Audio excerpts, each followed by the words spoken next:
And hello everyone, it's Peter Sam the Narrow Gauge Engine, returning from the Shadow Realm with some actual good ideas for videos that I want to do. Today we'll be ranking episodes from the most infamous writer of the franchise, Sharon Miller. She is infamous amongst the fandom for being the reason it went downhill, in a nutshell. Being on the writing team from series 9 through to 16, and being the voice director from series 14 to 24, she was also the creative producer from series 13 through to 14. Essentially, she was running things for a hefty bunch of the Miller era, so much so that she had the Nitrogen seasons named after her, as I just said. Yes, she was around long before and long after, but I think series 12 to 16 were her prime time where she was doing everything, and that's why those seasons are specifically named after her. And when I say that she was doing everything, I mean that literally, because the amount of her episodes that she wrote and decided that should be in the entire series was astronomical. In series 13, she wrote 40% of the episodes. In series 14, she wrote 50%. In series 15, she wrote a whopping 75% of the episodes, before coming back down to 55% of the episodes in series 16, her final season, having writing control. And yeah, her control showed because of how monotonous everything was at that time. It did feel like most of that Nitrogen material was written by one person, and the ones that weren't stuck out like a sore thumb, for better or for worse, but usually for the better. First and foremost, just before we jump in with the actual ranking, this video is not meant to send hate to Sharon Miller. She kind of helped to raise me in a weird way, and for that I am grateful. Her stories were some that I was brought up on, and it's her vision of the show that actually kind of got me hooked and allowed me to explore the other better seasons later on down the line. Some could even argue that she's the reason I'm making this video in the first place, but regardless of that, I mean, you can't deny that her rap sheet is pretty poor. I don't think she has one S-tier episode to her name, in my opinion. By the way, please note that I am ranking these episodes by tiers now, S through to F, for this new series gracing the channel, and my opinions will have changed from the last sort of ranking series that we did that featured episodes. I'm also covering a majority of episodes that I have never really spoken about before, and some episodes that are across different periods of the show's history, so therefore I'm gonna have to be less relative with my rankings like I was previously. I've tried to come at this as fairly as possible. Please let me know your opinions of my list in the comments below, and please be respectful towards each other and myself down there, and you can also let me know your list below. So without further ado, we have 66 of these monsters, these absolute cretins to get through, and I'm gonna list them all on the screen right in front of you now, so that you know what we're talking about. You don't have to look it up. So here they are. I imagine Benny Hill's playing right now. Oh wait, no, that'd be copyright strike. Did I say strick instead of struck? I'm fucking mental, I am. Maybe I'll just have myself talking over this. I'll do that instead. Just have me slurping on an absolute class drink. Oh, I almost choked on that. That did not go well. Hopefully it's done by now. If not, then shit. So we're starting off with the F tier first of all. What is Sharon Miller's worst episode? I think it's a thing that a lot of people are going to be anticipating, and I'm glad to get it out the way right now, because I really don't want to discuss this episode ever again. And actually, it's an episode that I rated highly back in my ranking series. That should pretty much tell you that this is not going to be an episode from the Nitrogen seasons, and that is correct. Every episode from seasons 13 through to 16, I found some glimmer of rewardingness to it that this episode just didn't have. I want to hang myself. So, no more teasing. The episode is Thomas's Frosty Friend. Now, I think the main thing that made me put this at the bottom of the list, even though it was quite high last time, is because I simply just wasn't in the fucking mood this time. And I know that sounds fucking stupid, but yeah, I think a lot of my reasoning last time as to why I put this as high as I did was because I couldn't believe what I was seeing, and I almost didn't believe it.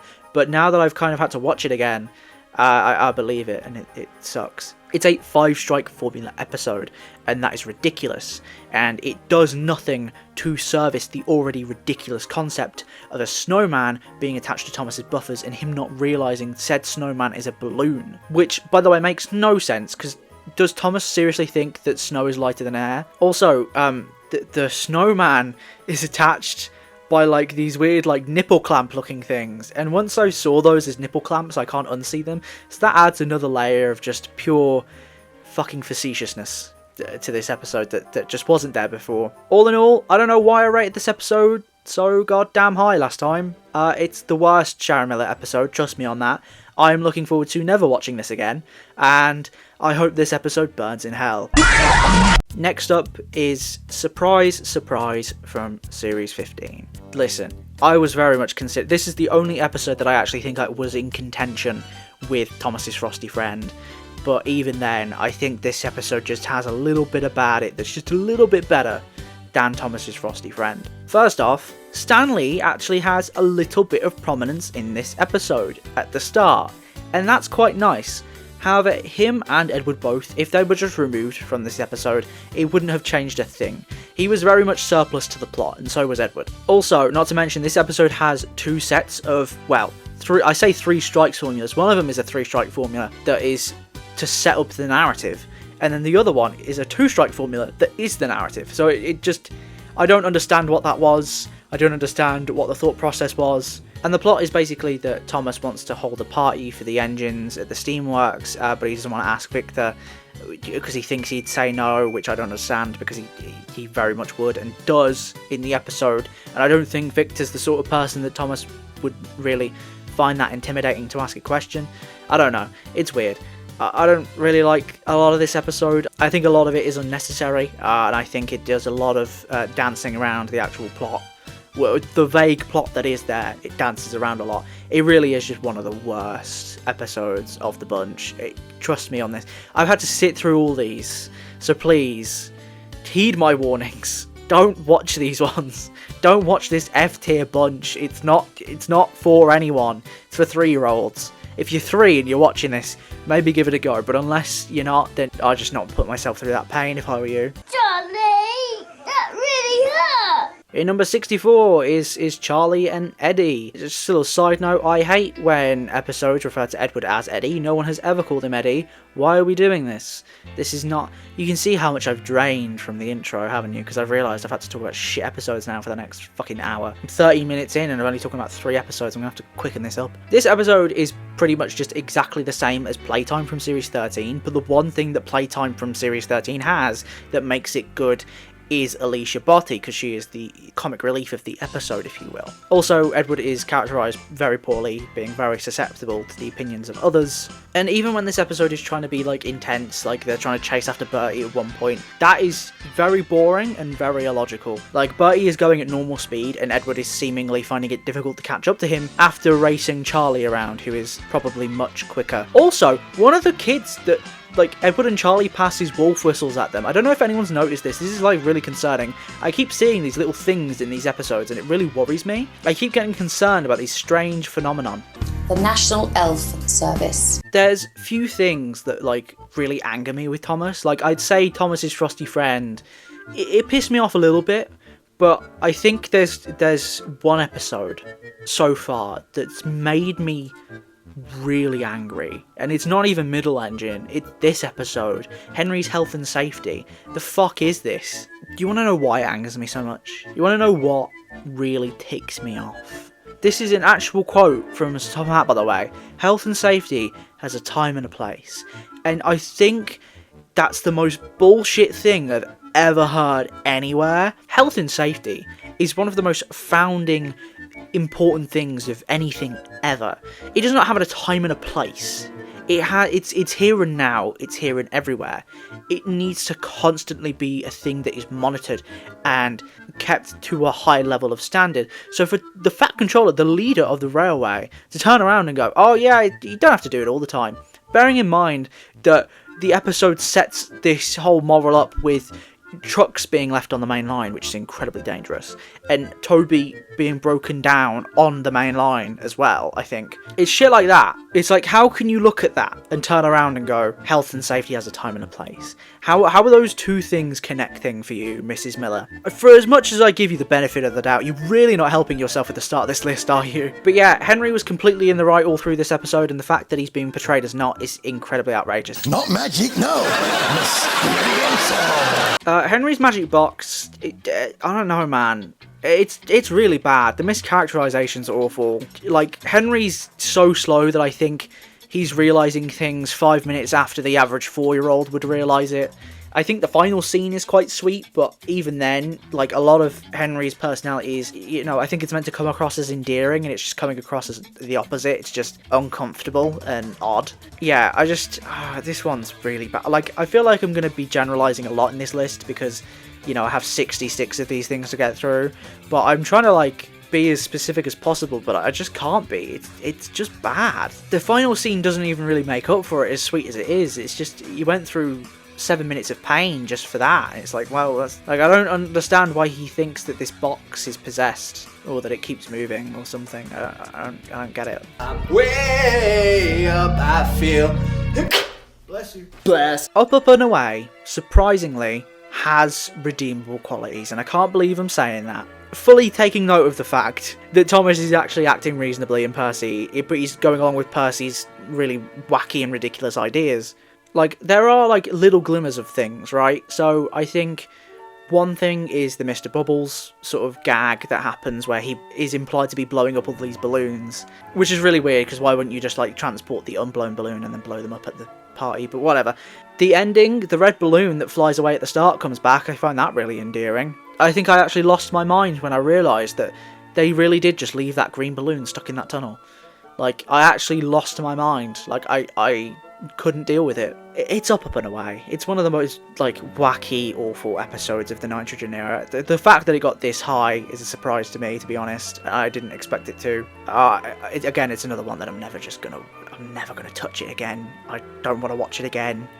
I probably will end up having to watch it again, but I don't fucking care. What are you doing? Stop smashing up the house! See, now an episode where Thomas takes control of the big new location of the series, that being the Steamworks, but he messes it up, is great in concept. The execution is goddamn awful. I do like the implication, well, it's not really an implication, but it's more of a fan theory than anything. But my fan theory is that Thomas puts Spencer up on that hoist because he's doing it for revenge from Hero the Rails, and I think that's funny. The rest of this episode I don't like at all.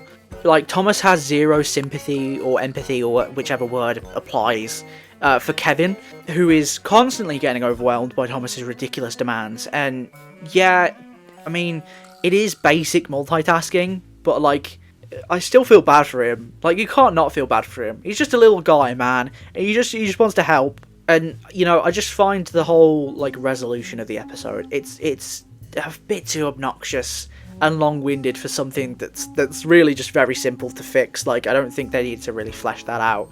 But yeah, F's in chat for Kevin. Also, what the hell happened to James to get a whole nest of twigs shoved in his funnel? What the fuck happened there? To me. That's it. To you now. To me. To you. To me. To you. To me. That's it. Okay, I get it now.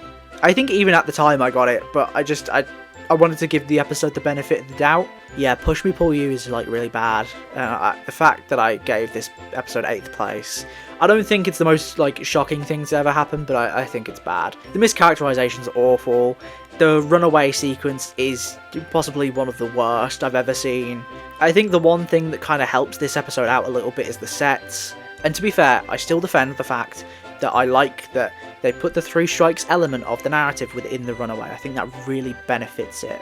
Well, benefits it enough to not be last place. But, you know, it's Push Me Pull You. Like, it's not the worst I've ever seen. Again, there are small positives, but for the most part, it's just let it burn. 100% chance of thunder! Alright, so I've decided that I've had enough, and I'm just gonna, like, speed run the next 10 because I remember all these and I don't have to refer to my notes. So let's speed run. Woohoo! Thomas's Crazy Day is what happens when you just like unleash chaos into an episode. It's like Thomas trying to spin these plates in the air, trying to comfort his friend, but also trying to teach the login locos how to do things. It's just absolute chaos and pandemonium, and it's not even enjoyable. So yeah, don't watch this one. I've been saying that for all of them, but don't watch it. It's bad. Thomas and Scruff would be good if, you know, it actually considered Scruff as more than a plot device, and the fact that he has never seen a washdown before is ridiculous. The fact that he's that scared over it is a bit childish. It's basically just like the steam engine equivalent of having a shower and just trying to like make a narrative for kids to overcome that. It's not for me. It never was for me, but I still think just on a narrative level it's just bad. Big Bell is just Bell dicking around and doing things and basically frightening Toby off, and that is kind of bad for an episode. As much as I don't like Toby's characterization, I think Toby is adorable, and any sort of harm that should come onto him or upset that comes onto him, I will be burning the culprit, and so Bell is now in my shit books for that. The Man in the Hills, as I said before, is such a letdown because we don't even hear the story at the end. I think some of the grading on the CGI when it's at evening is very poor. It's like they didn't even do any. And whilst this one has nice sets, I just find it ridiculous that Thomas doesn't realise that all these like men in white are like millers and milkmen and shit like that. Yeah, the sets do help this one a little bit, that's why it's this high, but otherwise I still think it's really bad. They bring back this like weird thing of like Henry's special coal in Henry's happy coal, and then like the person that he's meant to be showing around is the railway coal inspector, which is a made up job, and all the while Ari and Bert are like in the background teasing Henry. This episode's a mess. There is not one part about it that's redeemable. I just think it does less wrong and less bad than the other episodes that have come before it on the list. James to the Rescue also sucks. Yeah, I didn't know what I was expecting with this one, because I thought, because there was a James and Toby dynamic, I thought it would be saved, and some of the line delivery is pretty good by James's voice actor, for the UK dub anyway. I don't know if they're the same in both dubs, I haven't seen the US one, but if they are, then yeah, that's a praise for the US version as well. But genuinely, it is James at his worst, I think, and he's so unlikable. That crash is fucking stupid as well, as if like James would be strong enough to push that fucker out of the water and then he falls back down, and like they try to play it off in a realistic way, but it's so ridiculous. Percy and the Monster of Brendan, despite having literally every character mischaracterized, I don't think it's too bad. Like, I think by this point it was Series 16, I was kind of getting used to it, so I think it was less of an intrusion, and so it made for a less harmful viewing experience. Probably it should be lower, and I did predict that Cranky would be the Monster of Brendan just by Salty's description alone, but honestly, I think with Season 16 it's this thing of like, it's not awful. Just in terms of narrative and structure and the way things are written, there was less rhyming. There was like less desire to stick to the three strikes and a very formulaic sort of approach to it. There was less desire for that, and I think that kind of helped it get up this high. Similar thing with Don't Bother Victor. It's a Peter Sam episode, it's the first one of the list. It still sucks though. It's basically what would happen if the Green Controller was like narrow gauge and there was like zero creativity with it. So, and fun fact, the Green Controller is going to appear later on in the list, so you know, you'll see how much better it is. But yeah, Don't Bother Victor is a very bad pseudo-sequel to that. The only redeemable part about Buzzy Bees is the fact that Hero is the deuteragonist. And I will say that I think having Hero as a secondary lead is very beneficial, because Hero is the best written character of all the Nitrogen seasons in my opinion. Other than that, it's Buzz, but just like really bad. Whew, that lightning round was sure tough, but we're moving on now, going on to number 49. All Fred Jones had to say was, I think Coolsville sucks. Dingaling, for the last model production, like fully model production, that isn't a special, it sure is like quite not good. I'm trying to avoid saying bad now. The whole resolution thing just comes out of left field, but it's also simultaneously something that a 5-year-old could have figured out on their own. I feel like this doesn't really need to be a narrative of just like, taking something old and making it new again. Like, and if you are going to do that, because they have done it before with like Old Slow Coach, if you are going to do that, you've got to add some nuance to it and not just like make it a bicycle bell. I feel like you've got to have more impact, especially because you are dealing with steam trains, which are an old thing that you can make new, and that is shown throughout history in preserved railways, and yet you're doing it with this fucking bicycle bell. Like, what is this? Use the actual things at your disposal that show that best, not just a bicycle bell as a plot point. Like, come on. Bend over that little treasure you got there! Here we have another Peter Sam episode with Mountain Marvel. The shortcut thing, I'm not even going to try to figure out how that works, because Peter Sam uses the shortcut, but there's no junction or anything, and yet for some reason there's like this statue of Proteus on the shortcut, so who planted that there? Peter Sam is saying and talking about the shortcut like he's done it, like he's gone down it before, but clearly he's not, because otherwise then how would he have found that? Like, how is that statue not there? It's a giant plot hole throughout the whole thing. Other than that, it's a pretty ordinary season 12 episode, right? Really bad, boring, uninspired, shit, awful, ugly, like, you know, you get the point. And since we've no place to go, let it go, let it go, let it go. The thing I like most about Let It Snow, not that there's many, is the fact that, you know, these logging locos, and it's not just exclusive to this episode, but the logging locos have this limerick about trying to make the snow come. They have this, like, chant that they do, and Thomas tries to recreate it, but I don't know, I don't understand why he says only one part of it and then expects the snow to come. Like, that makes no sense. I feel like even a 4-year-old would realise you have to say the whole thing. I know I keep making these comparisons to children, because that is the target audience at the end of the day. I'm not meant to be watching this, really. This isn't for me, it's not something I should be really talking about. It's something for kids to digest and decide if they like it or not. But, you know, as someone that was once 4, and saw another child way younger than me that was 4 at one point, that's related to me, I feel like I could confidently say that this is talking down to kids and not, like, trying to benefit them. I do think the final scene with the snowflake and it hitting Thomas's nose is cool, and I think the Thomas and Gordon dynamic is actually pretty strong, but at the same time, this episode really does talk down to its audience. The trees can't be harmed if the Lorexes are! Tree Trouble is in F tier because Thomas just can't let the Diesels have the simplest of things at a higher quality than them. I'm here watching through this narrative and I'm like, why is Thomas back to his Misty Island Rescue personality? Speaking of Misty Island, the episode involves trees, so of course they end up there because trees are the only thing that Misty Island has apparently, which is very vapid, and I think they really should have been like more inspired by like finding other parts of Misty. Maybe there's like a coal mine or something, but they don't do that. They just use it for the trees, and I find that very reductive. Also, the fact that Diesel's involved with the plot, I feel like that takes away from having Den and Dart there in the first place. I feel like if the plot was just Thomas versus Den and Dart in trying to find the best tree first, like, I feel like that would have been more beneficial, and I feel like them all going to the same location at the same time and that the Diesel's just following where Thomas goes, it's uninspired. Like, I want to see like scene switches to where like Den and Dart go this way and then Thomas goes that way, and we see what happens to both characters in real time. That would have been so much more like enjoyable as a plot than whatever this was. Also, Gordon takes the express to Misty Island. What the hell is that about? What's the difference between a snowman and a snowwoman? Snowballs! Ho ho, snowman. More like no snowman. Haha, got him. This plot follows Charlie and Henry is scared of the snow and finds it dangerous, and then Charlie is trying to make Henry see the fun side of it. All in all, for a Charlie episode, like, it's not bad, but also Henry is like really mischaracterized. Come on, let's be fair. I have to put it in F tier. It's not the worst I've ever seen, but it's still F tier. Dad, look! A Christmas tree! What now, Sarah? The Christmas Tree Express is similar to Ho Ho Snowman in the regard of it's still pretty bad, and it is mischaracterizing of Toby, who is scared of Misty Island because reasons, and yes, Renee is having the lead. That's pretty good, and I feel like I like the fact that both are like I don't want to say in the wrong because it is just like Toby being scared, but you know what I mean. Like, both are at fault, but at the same time, Toby's mischaracterization it's really bad, so I have to put it here in F tier in number 44.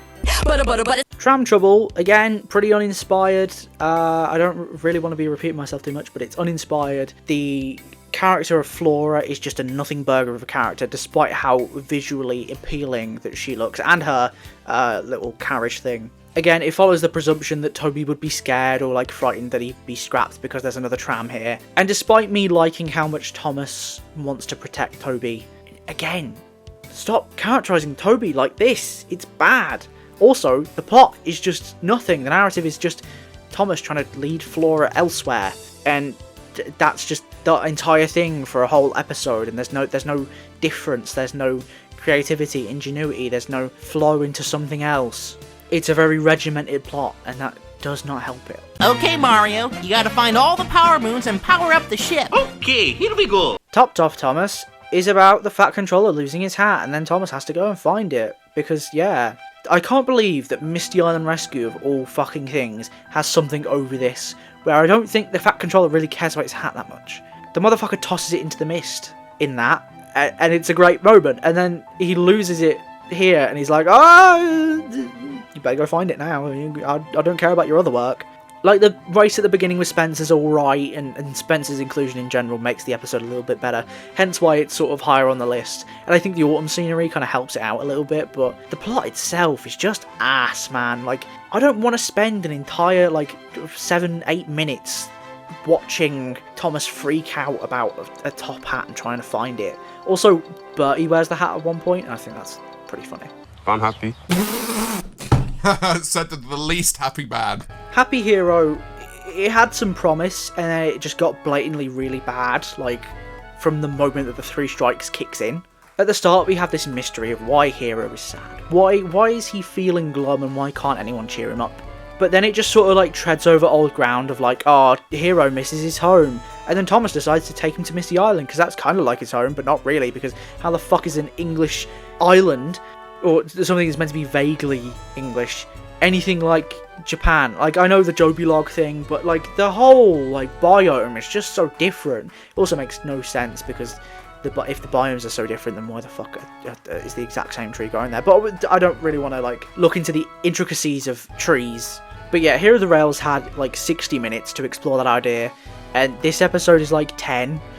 So it makes no sense why they do it again. And then Thomas just treats Hero like an arsehole, and it's one of the most egregious Thomas characterizations I've ever seen, because in other Nitrogen episodes, Thomas and Hero have this really sweet bond where I feel like Thomas would never, ever do anything to even vaguely upset Hero, and the other way around as well, vice versa. Also, Hero and the Logging Locos meet for the first time in this episode, which proves my Misty Island theory incorrect to a degree. I might have to go and rework it. We'll come back, and we'll come back stronger, alright? I'm not giving up on this idea yet. The end's nice, because it's just nice to see Hero happy, because, Hero's just the best. But, man, a lot of this episode is really bad. You guys say Colorado! Thomas's tall friend, this placement might be swayed a little bit by nostalgia. I will grant you. I can understand why people might be a bit outraged that it's this type, but also, that giraffe is the most sassy thing I've ever seen in my life, and I'm here for it. I feel like there's such an irony, an ironic enjoyment with that giraffe, in a way that's not Thomas's frosty friend, because that was just me in delirium trying to deny the thing I was seeing in front of me. This is me actually actively engaging with the giraffe and enjoying the hijinks of said giraffe. It's the one redeemable quality, but it's a massive redeemable quality for me, because of just how much the giraffe affects the episode. The giraffe is a prominent figure throughout the episode, so I feel like my placement's a little bit justified. It's still in F tier, but I don't know. Think what you want. I think this giraffe makes the episode just 10 times better.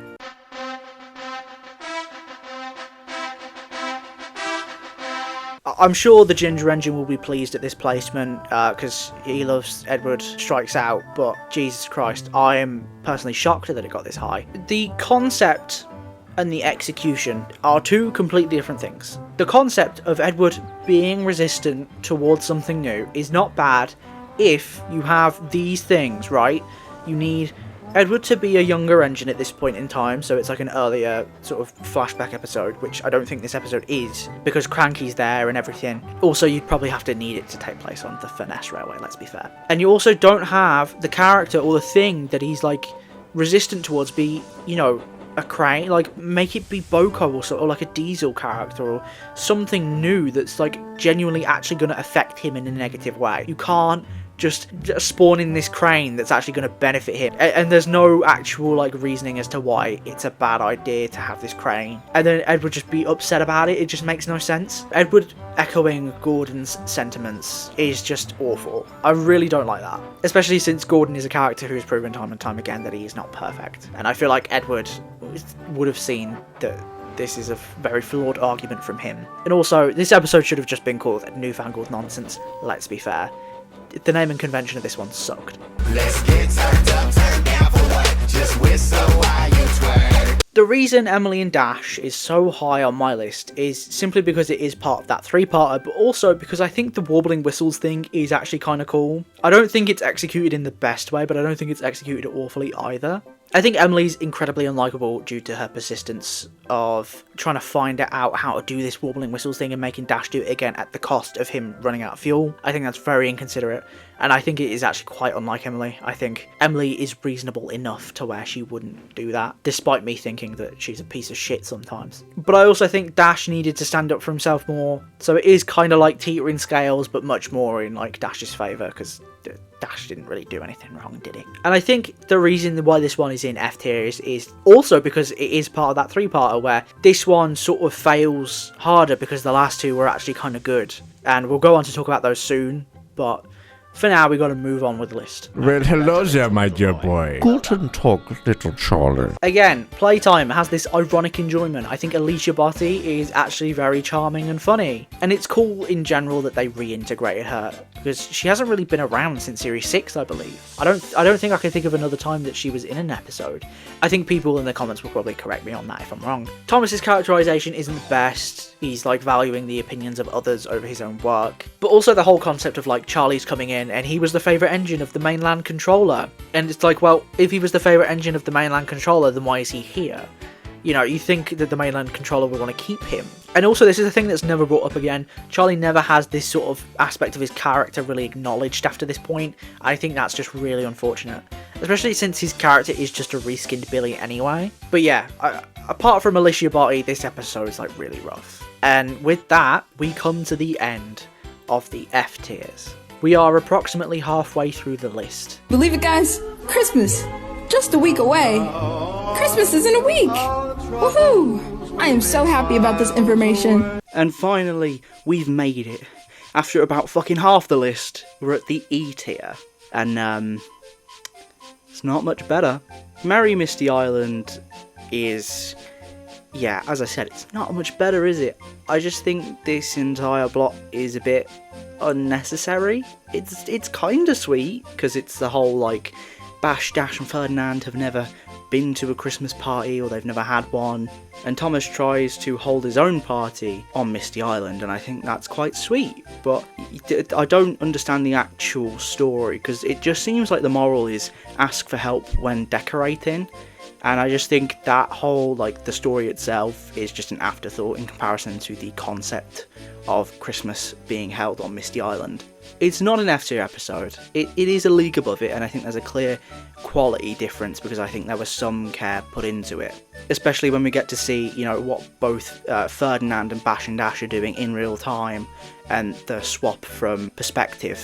But it's still not great. I've got a choice.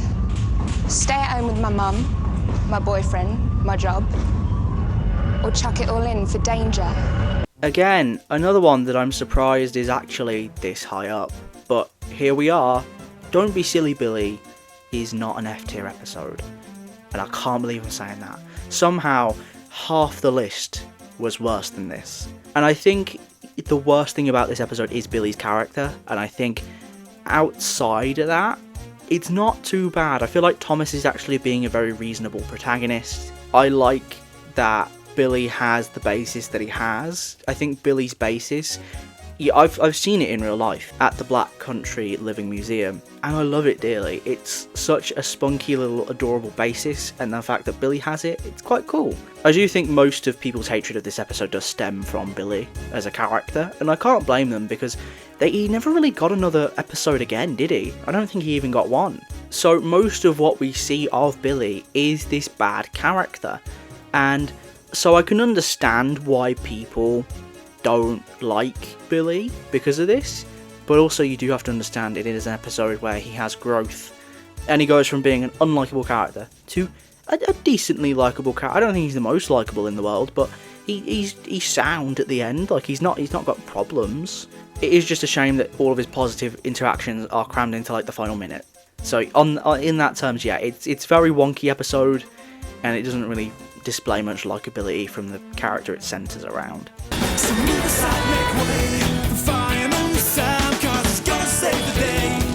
Next up we have Fiery Flynn, and yeah, again, This is an episode. I feel like I'm going to be saying that with a lot of the E tier. This is an episode. It exists. So apologies if I'm repeating myself. But I like the fact the protagonist is unique, and that's great, and I think Flynn soaking the Fat Controller is an amusing... I wouldn't call it a callback, because it is quite an obvious thing for Flynn to accidentally do near the episode sort of end of Three Strikes. But it is a nice callback to sort of James and the Top Hat. I think my main gripe with this episode realistically is just... it's very bog standard, and it's not really outrageous or sacrilegious, but it doesn't have any highs either. There's no outstanding element to it that I really think makes it any better of an episode compared to what's above it. Also, why wouldn't Rocky tell Flynn... He has like a 20-second pause, Flynn does, where he's just like sitting there thinking to himself, and Rocky does not attempt to tell Flynn the full scope of the situation that he's about to enter into. And he didn't even attempt to tell Flynn where Thomas was. So how is he supposed to know where to go? Rocky in this episode is the actual antagonist, I swear to God. It's coming out! I have to shit! Oh, fuck! Tuneful Toots is still annoying. I still don't like it. That has not changed. The annoying rusty horn, the sound effect that keeps playing over and over and over again. God damn it, I feel like Peter Kay. I think that should have been relegated to the narrators to do. Because you'll find often in seasons 1 and 2, they do the wheesh sounds and they do the chuffing sounds, and their dialogue is sort of integrated with how they move and their pistons pumping. So I think bringing that element into this would have actually improved it tenfold instead of fucking 10 million times. And I find a lot of the visuals of this episode are just very flat. And god damn it, the moral is ass. It's so mismatched to what is actually happening. Because Rusty says he'll never be shy about using his horn again, but he wasn't shy about his horn. He was blasting that shit the whole start of the episode. He was overusing it for wrong situations. It was like a Percy's new whistle sort of situation, really. I think what he should have learned is that there are times to use his horn and times not to. Yeah, also, I mean, if you can hear the brass band from the transfer yards, Rusty's driver could have just fucking walked to that distance and just gone and got some help. I just think Rusty's driver is lazy and needs to be fired. I'm Ferdinand. Okay, so we're finally at the second of the season 15 three-parter, and we're here with the first part of that with Gordon and Ferdinand. And the fact, again, that they're attempting this three-parter in the first place, I've got to give props for. And I think generally Gordon and Ferdinand is a solid pairing. I find it ridiculous that Gordon needs a back engine for a one-truck train. Why? It's one flatbed. The logging locos are consistently always being placed at the docks when they're not on Sodor, and I really don't like it, because they do this in Thomas's Crazy Day as well, and I don't understand it. There are many other locations on Sodor that are big sets that these guys could be dedicated to, especially since, you know, Salty already exists at the docks. It just feels like they don't know where to put them, so they just put them there, because that's where all the new engines come from, even though there's a tunnel, but you know, it's whatever. And I find it odd that the people of Sodor are still acting like Ferdinand is like a new engine, since this new series, series 15, takes place after Day of the Diesels, and that's like a whole year after Misty Island Rescue happened, so like they're common knowledge by now, I feel. I do like that, you know, Ferdinand gets a lot of appreciation from the people of Sodor, as he does have quite a cool design, and I think it's nice to see Gordon find some pride for Ferdinand, but overall the story is very uninspired. It has a surface level dynamic, but you know, there's wholesome elements to it. I quite like it, I think it's sweet. You wish that we be together? You idiot! Well, I didn't know it was gonna be interpreted that way! Boy oh boy, stuck on you. I wish it would get the fuck off me. I really dislike the idea that still somehow finds its way into seasons like 19. That there's this like rescue engine role that has no dedicated engine covering it, and that every main character seems to be filling because there's no dedicated engine, even though there's characters like Stanley, Charlie, Rosie that do fucking nothing. Thomas is unlikable and obnoxious. And I find the idea that if Butch knew how to turn off and on the red light that whole time, which turned on the magnetism, why wouldn't he just like go, oh, oops, click, now it works, instead of just outright trusting Thomas, who doesn't know what the hell he's doing.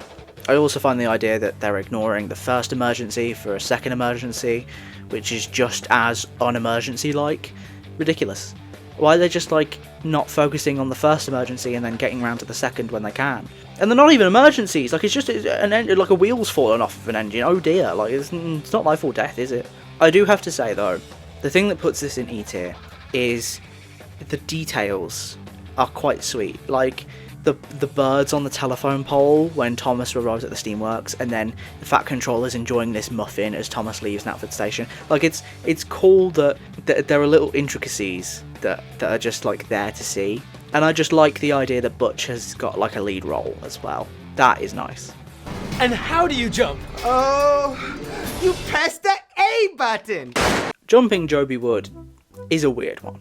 We have this sort of Thomas and Edward dynamic, but it's flipped on its head to create an Edward that doesn't know much and a Thomas who is teaching Edward. But even then, Edward is not characterised well whilst being in this sort of like student role, being thrown into Misty Island, where he's already been to. So even then, like, I don't really know if this thing checks out. And also, he doesn't know what a log loader is. Like, I feel like Edward would know what a log loader is. Come on. And I feel like the Fat Controller is just at fault for everything in this episode. He specifically tells Thomas that the logging locos have their own thing they need to be doing, and that Thomas really shouldn't be interfering. And so when the logging locos go and offer Thomas help, he refuses it because that's what the Fat Controller told him to do. The Fat Controller is a menace.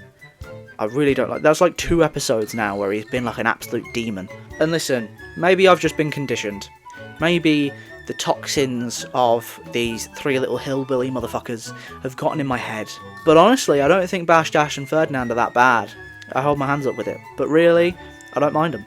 Are they annoying? A little bit, but there's far worse in most of the episodes they're in, including this one.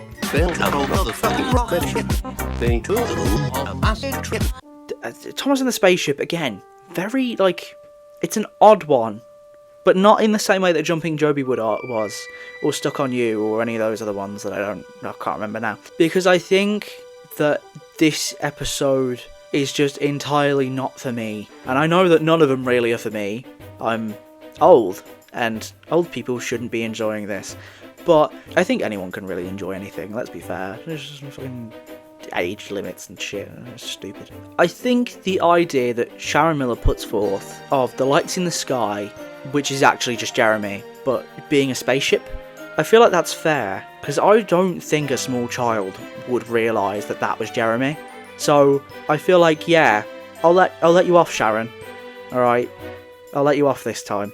I like the cool alien music and the yellow filter as well. It adds like a sci-fi element to this episode. It's not the greatest in the other episodes, but with this one I think it works. This episode keeps up the continuity of Thomas taking the post train at night, and I find that to be good attention to the constructed world. And I think that Thomas wanting to defend his friend and try and work out and prove that the lights in the sky were a UFO, it's admirable, like, it's adorable, I like it. But I gotta be honest, there's one glaring issue that really has nothing to do with Sharon Miller that's in this episode. So Sharon, this is I hold my hands up, this probably shouldn't be an E tier based on the writing. It should probably be in D tier or C tier. However, this episode is so poorly lit, and there's an overuse of the haze machine, and you can't see what's going on. It is so bad. It ruins the episode, unfortunately. So yeah, Thomas and the Spaceship, if you're looking for a good narrative, then yeah, this might be it, but it's not the greatest visually. It's quite poor, actually. It's one of the worst visual episodes I've ever seen. Steady Eddie. Again with the fucking Eddie. I don't want this shit. Why are you calling him Eddie? No one should be calling him Eddie. He's not Eddie, he's Edward. Get it fucking right. This has been me ranting in ASMR, because I don't want my audio levels to fuck up. Okay, this episode for me is in like 2 separate parts, right? You've got the 3 strikes bit, and then you've got like the second half, which is the chase and all that. The 3 strikes bit's boring as fuck, and it's also just not in Edward's character to want people to see him pulling around a giant water wheel. That is very quintessentially James. And then there's that second section, which is the chase. Not with Bradley Walsh, like the chase sequence. I just find it odd because it feels like the story's trying to prove something that had no prior setup or payoff, with like Edward trying to catch up to Gordon. Like, it's a good thing, like, it's a good element, but I don't think Edward's really ever cared about beating Gordon in a race, so it just comes off as like a redundant segment. It's a fun segment, but it's redundant. And then at the start of the Gordon's like really cross that Edward gets to use his express line, but then is completely chill with like pulling flatbeds of scrap iron. Like, there's a Gordon imposter in here, and I don't really appreciate it. And then to top it all off, the water wheel that I thought was going to be whapped in like a river and working, it's a statue. It's not even a working water wheel, it's a statue. So what the fuck was this whole episode for? This water wheel should have been for the water mill set that got abandoned at some point. Listen, was this story fun? Yeah, but it also did not know what it was doing. And Edward should not have been the protagonist of this one at all. Let's be fair. Oh, the Indignity is a half-baked method of getting Gordon to work at Whiff's waste dump for views. Well, I say for views. For clicks onto the programme of the channel. For CITV or Milkshake. It was on Milkshake at that point, wasn't it? On Milkshake. Mama, me. I'm in hell. But you can tell how, like, half-baked this episode is, let's be fair. Because, like, whilst Gordon being afraid of what other engines may think of him is pretty good characterisation, it kind of loses that because, realistically, Whiff could still work at the waste dump. Because Scruff was the one that had something wrong with him and didn't really need Whiff there. It is sweet that, like, Scruff has his little mate with him, but at the same, come on, like, let's be fair, for story purposes, that's not what's happening here. This is just bullshit. And then Gordon's like afraid of being seen by James, like, what? No, we wouldn't. James is, in Gordon's mind, inferior. And even if they're not inferior, they're like brothers, aren't they? So I don't think Gordon would really be that scared. And to top it all off, he never even overcomes the opinions of those engines, because James and Spencer never find out he was working there. So what was the point? I think the point was to kind of just get Scruff in a secondary role, and just kind of have him do things, because he does come back at the end and help Gordon with everything. And there is a sweet scene where Gordon's like being praised by some random inspector, so it's not all bad, but like, come on. I'm about to sing a song. Move, bitch. Get out the way! Express coming through is just Thomas rage-baiting Gordon, and I'm here for that. But again, we see a moral that does not actually fit the situation that is being told to us here, because Thomas is being made to pull a full express of passengers and didn't put multiple... Oh, what? Sorry. Oh, he took the express coaches, but could have put them in Annie and Clarabelle, because... So Thomas didn't really need to do any of that anyway. What the fuck? Yeah, the whole thing about, like, oh, the Fat Controller was expecting Thomas to use Annie and Clarabelle, it feels like such an element that shows how much of a first draft this script was. Because this aspect of the story makes no sense, as someone that fully paid attention to watching that episode. Overall, though, the Thomas and Gordon dynamic is pretty good. Like, for something that's season 16, Thomas essentially giving up his job to Gordon is a nice character moment. But yeah, it's a first draft. You can tell. You really can. It's time to sign! Why is Toby so paranoid in Toby's special surprise? He's paranoid that he hasn't, like, made a big discovery because Thomas found Great Waterton and Emily found sea lions. I think the inclusion of Whiff as a secondary character, I think whenever that happens, really, it's a good choice, because I think Whiff is just such a gem, such a charming character who doesn't really have that many flaws, but he has a few, but he feels like a balanced character and not just like inherently flawed, so that multiple plots with the same moral could be instilled upon him. And I think the Fat Controller Toby dynamic that's shown throughout is quite sweet, but the signage that Toby finds for the Great Waterton tram shed, it's a fine discovery, but they don't do anything with it. Like, it's revealed and then the episode ends and then we never see it again, and they don't hang it up outside of like Toby's shed or any sheds at Great Waterton that we see. So this episode is meaningless. There's the discovery it's never brought up again.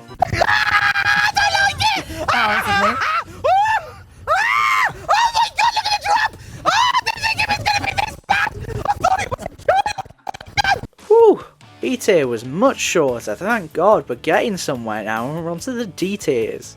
And the first of these is Jitters and Japes.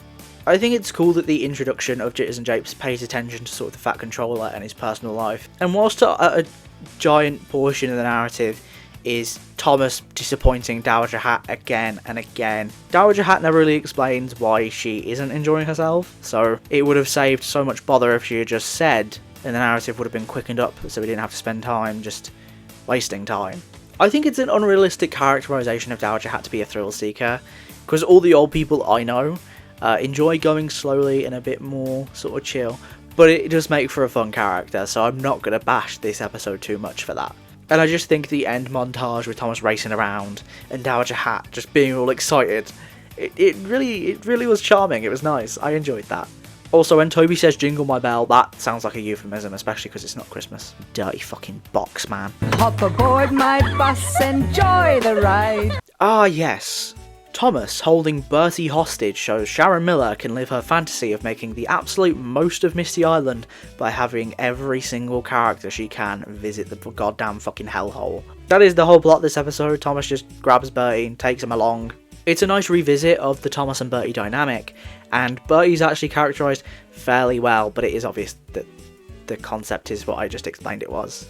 Sharon Miller wants Bertie to go to Misty Island because more toys. And she loves Misty Island for some reason. And Bertie getting stuck on that goddamn shake-shake bridge, falling off that flatbed and just having his tyres on the rails. It's the most unrealistic thing ever to happen. It's absolute fucking nonsense. And you think that's bad? The bit when I realised that Sharon Miller was absolutely smoking something when writing this. The Fat Controller's henchman. He put them on a handcar instead of inside Bertie at the end. They have so much room. And they put him in on the handcar! That's a violation. But it's the most hilarious thing I've ever seen. I had to pause it, because it was just, I was in shock. Why would Fat Controller do that? Oh, I'm actually enjoying myself now that we're getting into actual insane episodes that don't just drain me. Look at this, it's a mystery box. What do you think's inside? The biggest present of all is friendship, and you could have worked that out by the title of the biggest present of all. I think the main gripe I have with this episode is the decision to reintroduce Hero, because from a narrative standpoint, like, his thing was done, his arc was done, but from like a production standpoint, you have this fucking model that you've just built and you're only going to use him once. No thank you. Put him back in. But then that's also a problem with Hero of the Rails, is why would you write him out in the first place if you were going to return him anyway and just bring him back? You should have either removed that admittedly really heartwarming and emotional scene from Hero of the Rails, which, no. Or just, I don't know, come up with a better goddamn reason or for him to come back or something, I don't know. But the whole plot just sort of centres around him coming back and Thomas wanting to find a present for Hero, and I think that's just quite sweet. And there's this little bit where Kevin misnames Thomas as boss because it's a reference to Steamy Sodor from earlier on. I think that's quite charming. And you know what? That ending theme they use, which is also the ending theme of Hero of the Rails, gives me chills, man. I always get them when I hear that music, that like Hero Goodbye theme. Oh, it gives me like, even now I'm getting like goosebumps. Is the story vapid? Yeah. But it's also quite charming in areas, and I think that is the biggest praise I can give Season 13, is that it does pay attention to details where other seasons don't. And I think Season 13 gets a bad rep because, of course, it's the first Nitrogen season, and it did change things quite a bit from an already changed show, but it paid attention in areas to its own lore, and I find that admirable. Are there questionable narrative decisions? Yes. Are all the narratives quite dog shit? Yeah. But having watched through a large portion of it for this video, honestly I'd say Season 12 is worse. So maybe give Season 13 a chance, gang, because it's not that bad. I need a steel goal! Edward the Hero is like an attempt to appreciate Edward. I'm not sure it pulls it off the best, but it's a valiant effort, and so I gotta respect it. Because the Edward characterization is still poor, and I don't think he'd feel worrisome about being a hero. He just sort of try his best with whatever was thrown his way.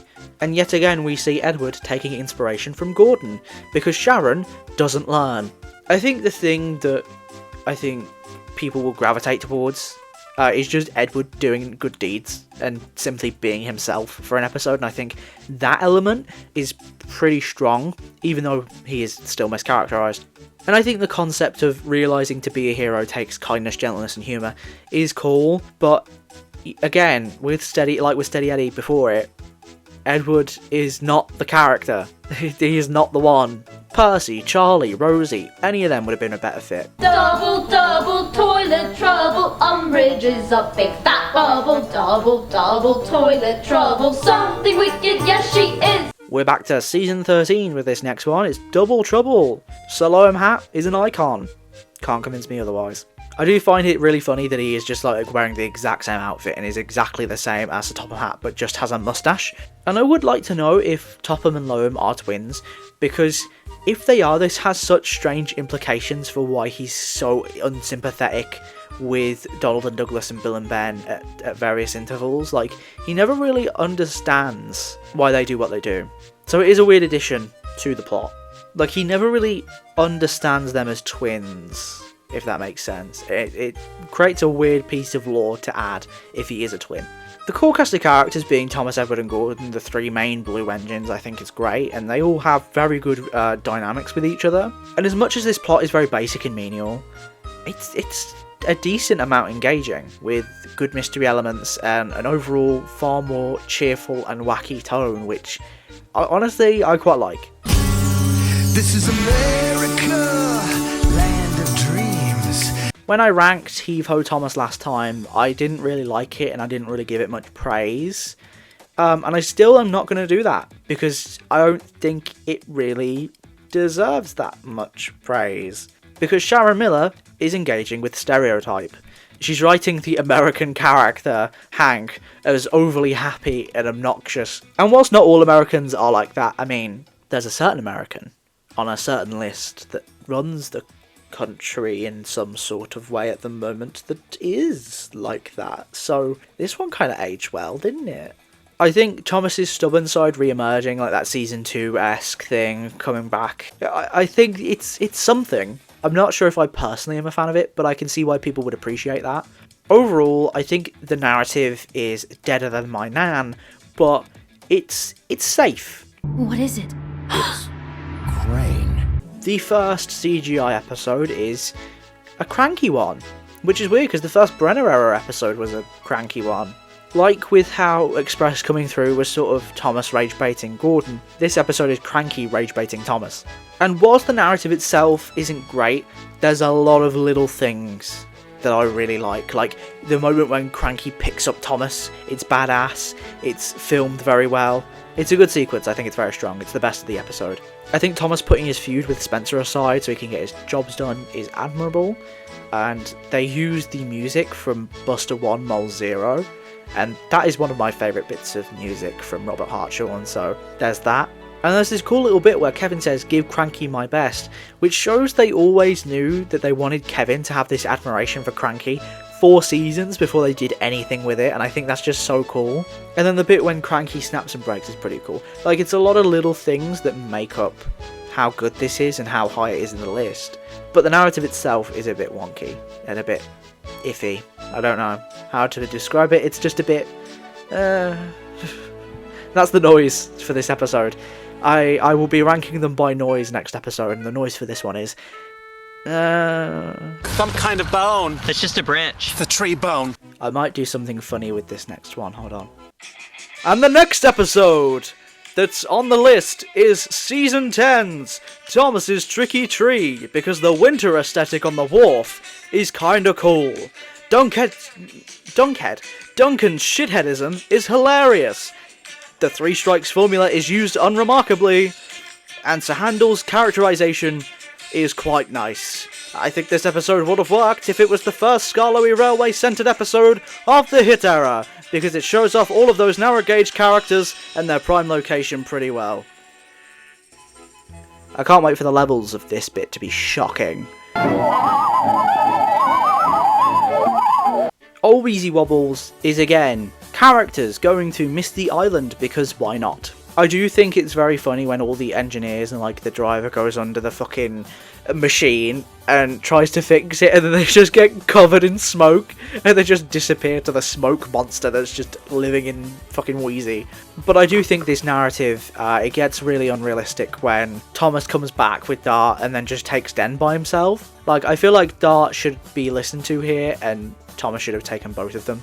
As much as I don't think it really warranted that, you gotta listen to the people that's trying to help you, which is sort of what makes the moral of teamwork in this one a little bit odd for me. I don't know. It's just, it's fun. It's not, like, awful, because there are really funny scenes, but it is just your sort of the narratively a run-of-the-mill Miller era episode. I need you all to look like you just busted a nut! The concepts just get wackier and wackier with bust my buffers, because why would the whole buffer beam just like rip off of Gordon like that? And then they have to put on this like massive diesel buffer beam for some reason, because apparently the Steamworks doesn't have any. But no, they have to go to the Diesel Works and have Den and Dart fix them, because concept.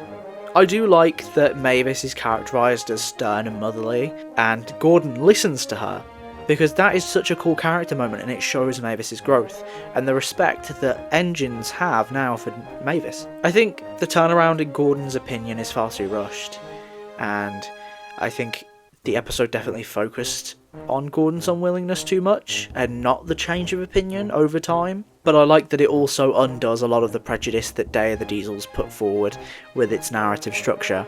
So, you know, I can appreciate that. Where were you? And now for the final episode of not the list, but, you know, the final episode that Sharon Miller wrote. Happy birthday, sir. Angelis's narration specifically is so upbeat when in comparison to like the last 4 seasons. Like, it actually feels kind of adorable. I think the thing that this episode is most iconic for is seeing the flashback of the Fat Controller in his younger days and being pulled around by Edward. It's easily one of the best sequences from series 13 to 16, even season 12 to 16 really. I think it's sweet that Winston wants to look for the Fat Controller's old carriage, but him doing it in secret and not sort of telling Thomas immediately, it's unnecessary, man, let's be fair. It's just there for conflict. And that conflict leads into the climax, which is Thomas bumping into Winston, and that's a bit pitiful. But let's be fair, that final scene, possibly one of the most emotional scenes of the show, because not only is it Angelis's final scene, and it's his final bit of narration, where he's going out with an emotional final line, but Edward gets his prominence, and the Fat Controller sounds quite emotional too. Like, honestly, I was almost crying. And as the final episode, I think this really represents what Sharon was all about in terms of writing, and bows out a part of the show's legacy in a fairly good way. A true friend helps a friend in need. Toby and Bash is the best of the season 15 3-parter because it actually makes me like Bash. Surprisingly, he becomes quite a character. Like, he's actually layered and has emotion. It isn't just vapid. Bash and Toby have this sweet dynamic because they're both such gentle souls, and the fact that Bash's thing in this episode is the can't finish sentences really easily because Dash always finishes them for him, it's such clever attention to detail. Ultimately, Bash's wish to be with his friends, it's quite humanising, and I think that really benefits the overall narrative at play.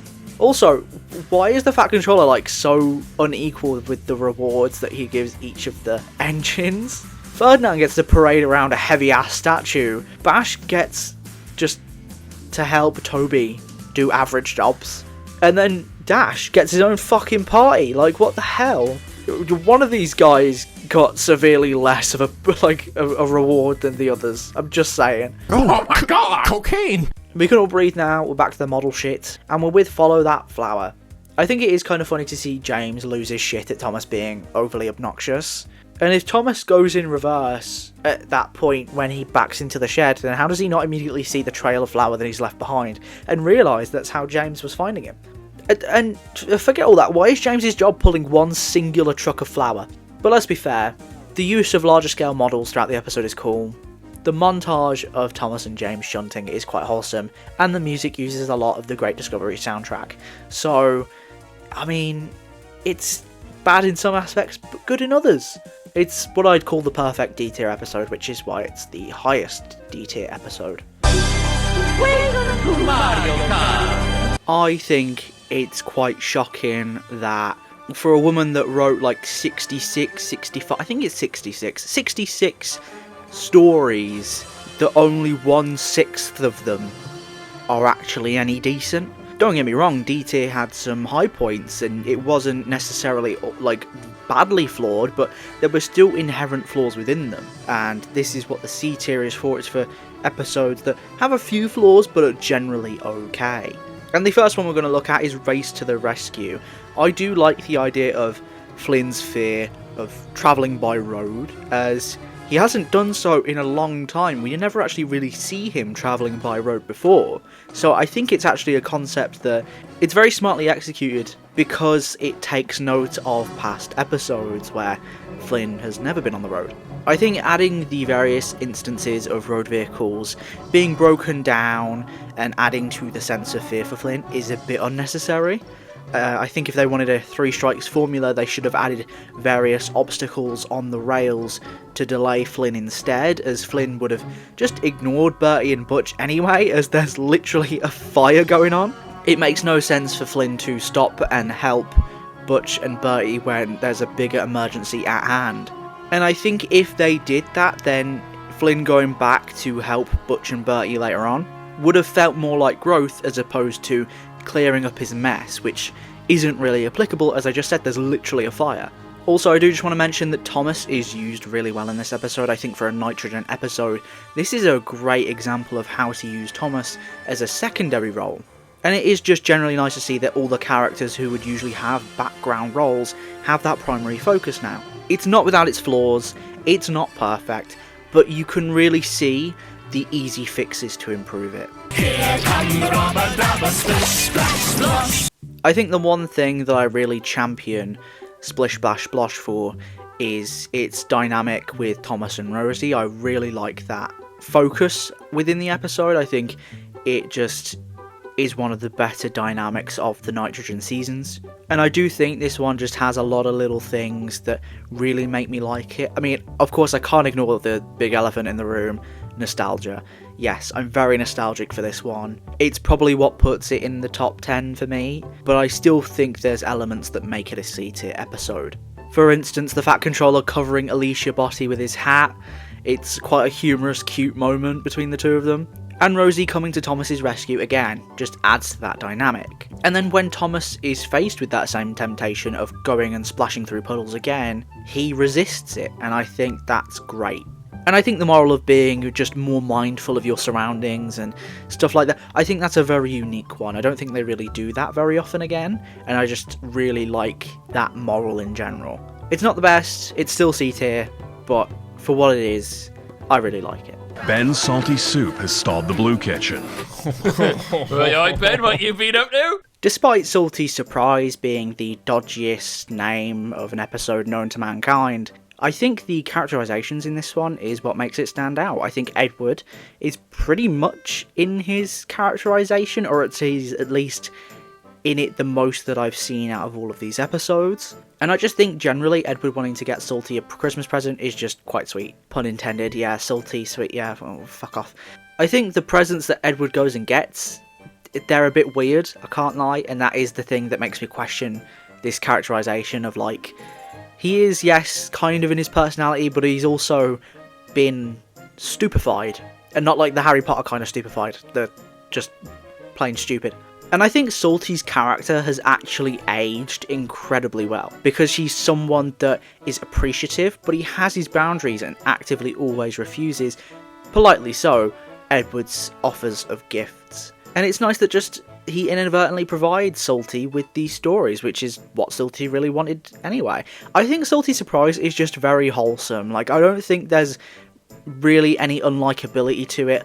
I don't think that there's anything that's actively too bad with it that's unbearable for me.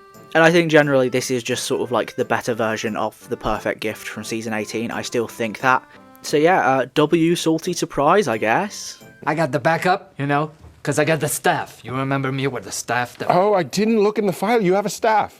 As you can see, season 16 is doing really well in this C-tier category, because we're already on our 3rd or 4th episode that's from season 16, and this one is Welcome Stafford.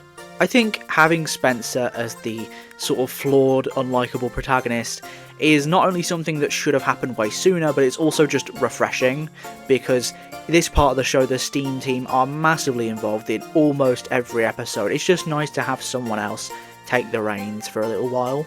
I do very much like Stafford's design. I think it really reflects his personality.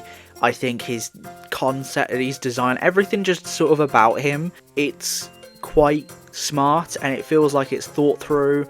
It feels cohesive. It's just a shame they never really expanded upon that character going forward, and he just kind of got left to the wayside. But, you know, I mean, Brenner did something with him, I suppose, so there's that. And I think Spencer and Stafford, they're both characterised really well. I mean, obviously this is Stafford's first outing, so of course he's going to be characterised well, because this episode is the basis of which we compare all other characterisations. But Spencer is exactly the kind of character to ignore any warnings, unlike the entirety of the Steam team, who probably wouldn't ignore any warnings of any kind.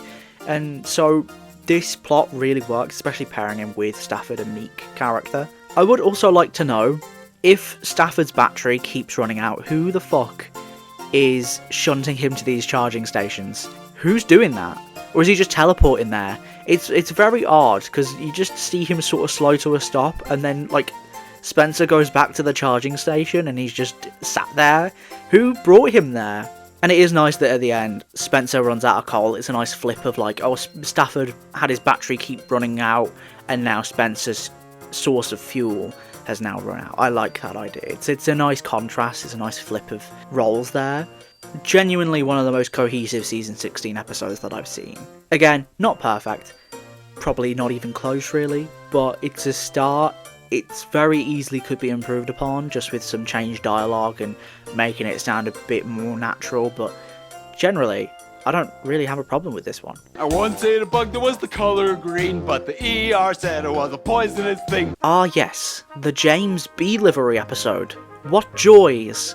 Such groundbreaking new liveries. I feel like, as much as, you know, we had Thomas's crazy day before, which was sort of unchecked chaos, where everything sort of just was because the plot demanded it to be. And then we sort of had Don't Bother Victor, which is a weaker version of this episode, the Green Controller. And then you mash them together, and it creates this, even though this came before both of them, but just stay with me. I just really like this progression of Percy going from politely telling people what to do, even though he's got it wrong, to just bossing everyone around with minimal explanation.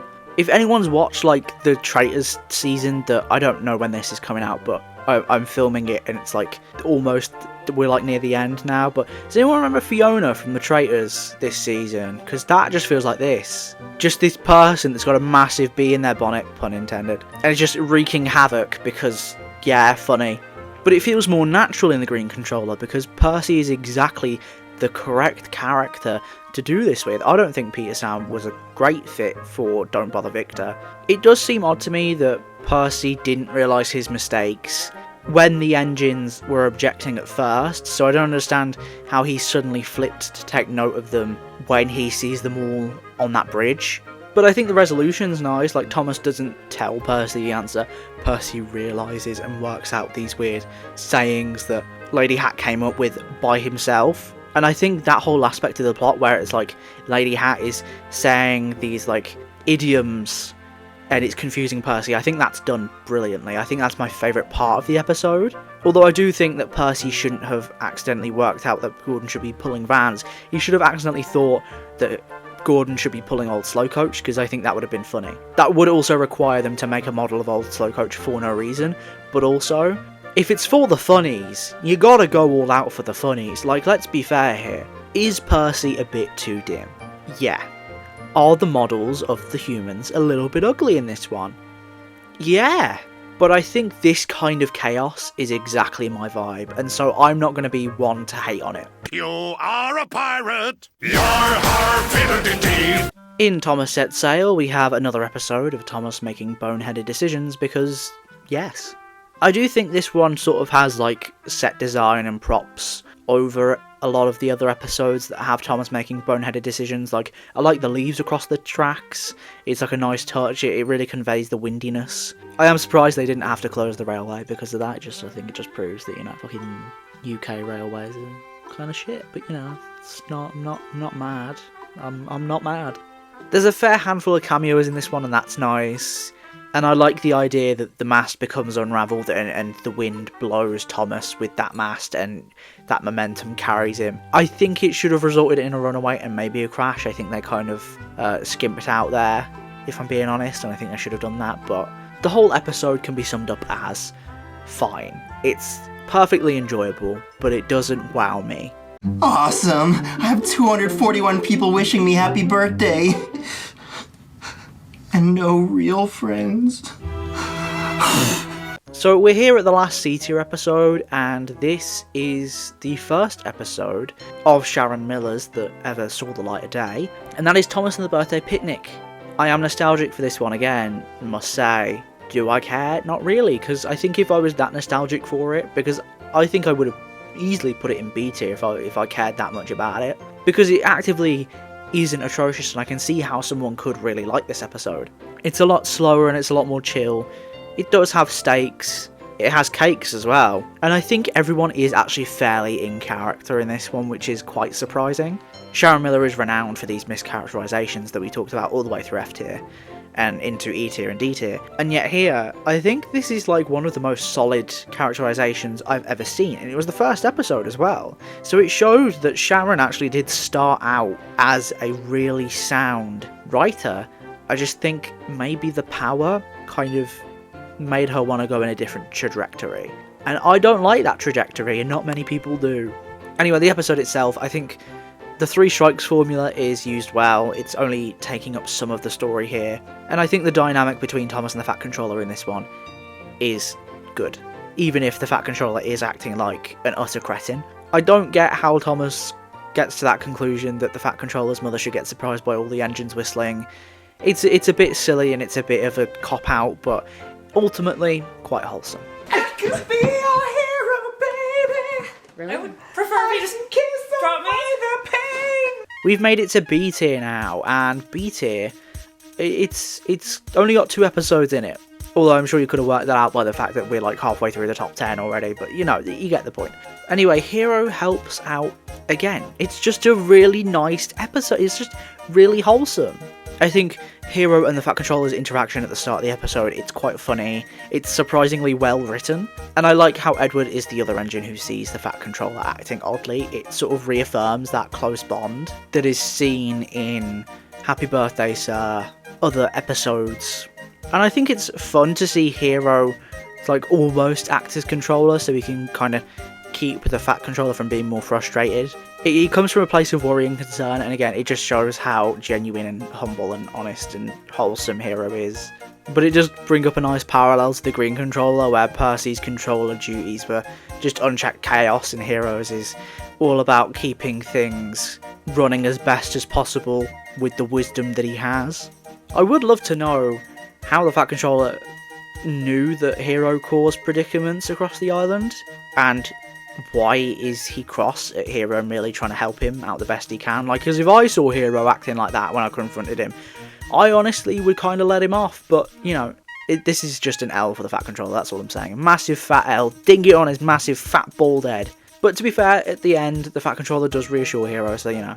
This episode also has one of my favourite bits of dialogue ever, because you never see it. It's such a subtle nothing thing, but because it's Hero and because it never happens with anyone else really, it stands out to me all the more.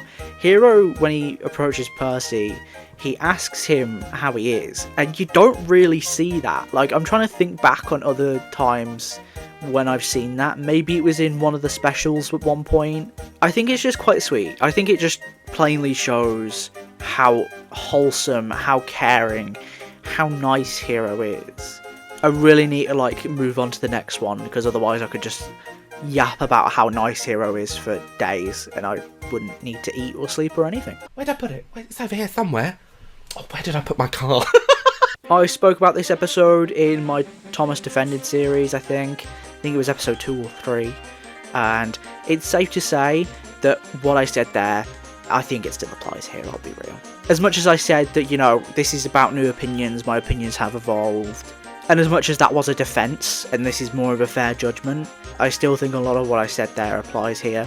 Thomas and Gordon's interactions feel so authentic to the first season, and I think that shows from just that first scene that they're interacting in, to Gordon wanting to help Thomas instead of being too much of an arsehole to just let him suffer.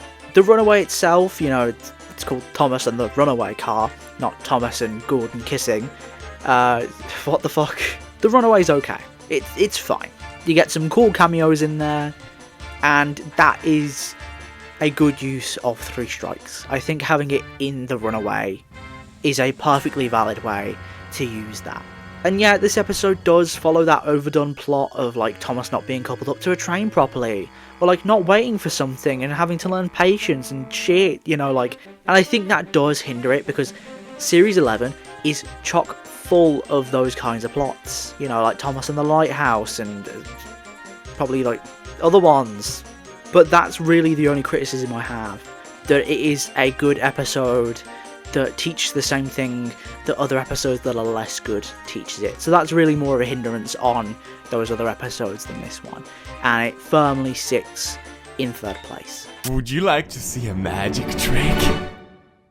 No! So our final 2 episodes are both season 9 episodes. And I watched them back to back. And I knew instantly this was going to be my top 2. It was just a case of which one am I putting over the other? Which one am I gonna sort of champion as the best Sharon Miller episode? And I think a lot of you will be expecting one answer, and nah, you're wrong, because the magic lamp is this spot. I have nostalgia for it, there's no denying it. It was like number 5 or something on my top 10 favourite episodes video that I did back in Peter Sam week, but there's a massive hole in me putting it in first, and that is just simply the fact that Peter Sam is out of character. I can't in my right mind really I can put it in A tier, which is what these last 2 episodes are. I can put it really high, I can't justify putting it in first place, because that's just not a fair judgment. Some would say me putting it in second is not a fair judgment as well, but you know what's my list, I can be as fair as I fucking want. Which begs the question, why didn't I just put it in first? I felt bad. To the other episode, I feel like it came in with a distinct disadvantage, with that being that it's not the magic lamp, so I wanted to give it the edge. And since there was no really major mischaracterizations in that one, I kind of like put it above. I think the Proteus story, it's quite cool. I think it is a little bit bullshit because they never really clarify it going forward. But starting it here as like a mystical thing is fine, as long as you sort of clarify upon it later on down the line, which they don't do. I really like the sets, I really like the atmosphere. And I think the thing that I really like about this episode most is there's like a 3 strikes formula within 3 strikes formula, and yet it's cohesive. Peter Sam hears 3 noises 3 times during his journey, but it all flows like well and is cohesive towards the plot. I don't think it's all that repetitive because I think it's suspenseful build-up. So really, outside of that egregious mischaracterization, I think the magic lamp is pretty goddamn perfect, and the nostalgia helps, of course. But there's one episode that I think technically is better, and we're going to go to it now. And the Oscar goes to... I think if people weren't banking on the fact that I was going to selfishly put my nostalgia above any objectivity, I think people would be suspecting that this episode would be number 1, and they're correct. So to anyone that thought that Thomas's day off might have the slimmest chance of beating the magic lamp, congratulations. I like this mesh of plots with this idea of like a new Diesel and then Thomas having a day off, and it's like coming together to create this really unique sort of hybrid episode almost. Although I think to represent that better, they should have put it as Dennis's day off, because I think that would have been funnier. It is a little painful to watch Thomas be taken advantage of, but it is necessary for the plot. So again, I'm not going to give too much shit for that. And in areas, the dialogue is a little bit flat between them, especially I think when they meet for the first time. No chemistry there whatsoever. If anything, maybe this episode should have been given to James, but I'm not really confident in that, so I don't know. And I think the only other points that are that egregious for me are Dennis's redemption. It feels a little bit empty, like it feels a little bit vapid and there's not a lot going on there. And then the ending kind of just feels like the episode's just cut off because it's hit the runtime, and not that it's, you know, giving itself room to breathe, which is a little bit of a problem. But all in all, I think it is the most cohesive episode that Sharon Miller's wrote, which is shocking to say, but you know, I think Dennis is a great character. I think Thomas is a great character. I think they're both characterized very well in this episode, apart from when their dialogue is shit. I mean, Thomas himself, he feels like he's in his season 5 characterization here, so that's just quite nice. And then the crash it's pretty cool, like the dirt explosion thing. It's really good. This episode has some really high highs, and I think that it is the highest and best Sharon Miller episode. So, after what I assume is about 2.5 hours, because, my god, we could finally end this fucking video. I think Sharon Miller's writing style will often consist of 3 things. This is not in every episode, and it's not all 3 things, but these are the most common things that I've seen in a Sharon Miller episode. Mischaracterization of previously established characters, where we have characters like Edward being a bit more stupefied, and the same applies for Percy, and then Toby and Henry get a little bit more afraid, more paranoid. There's also overuse and use where it's not necessary of the 3 strikes formula, and in some cases a 5 strike formula or a 2 strike formula, which is just like, why? And of course, the fucking rhyming. And again, as I said, not every single episode contains all 3 of these factors, but it is all 3 that Miller is known for, and all 3 are commonly critiqued by fans, including myself in this video. But I will say, as much as I've given her a lot of shit, Sharon was also consistently inventive with her character dynamics, sticking to ones that worked in the classic series, or going for something new entirely to varied success. She also has episode concepts, baseline plots that feel very inspired, and I think that flows through a lot of the episodes. Even the bad ones, like the ones in F tier, I feel like they had some very inspired plots. It was just the execution that was very bad. And the new characters that she always brings in have unique designs or gimmicks that make them stand out, despite not really bringing a whole lot in terms of personality. And I think there's something to be said for the fact that she has written the most episodes of any Thomas and Friends writer out there, like just absolutely blowing everyone else out the water. I think the second closest is Andrew Brenner maybe, or Davey Moore, and I think Allcroft and Mitten are a bit behind that, but she has definitely blown them out the water as well. As much as it's weird and a little bit scary to still say this, Sharon for a while was the face of Thomas, and despite her producing some of the worst things I've seen ever, she was also the woman who basically pretty much got me attached to Peter Sam in the way that I am. She basically handed my mascot to me on a plate, and she has made some great episodes. Even during some of the so-called worst seasons of the show, she did make gems. So I have to respect her. How can you not? Not only was she a powerful female in a male-dominated industry, but she was a workhorse during that tenure that she was on the team. She damn near seemed like she was like a one-man band, and of course, many individuals worked on Thomas during the time that she was also there. There's no denying that. The credits show that plenty, but the roles themselves don't sound like any easy feat to me, the ones that she did. Especially when considering she was pumping out 20 new episodes and an hour-long special every single year. Sharon Miller, if you ever somehow do find this video, which, I mean, I'm giving it 50-50, you are one badass lady, and I really do mean that. So props to you. You did butcher some of my favourite characters, but, you know, props to you in general. And until next time, I've been Peter Sam, you've been you, and I'm off to burn Misty Island Rescue and use it for firewood. So, bye-bye!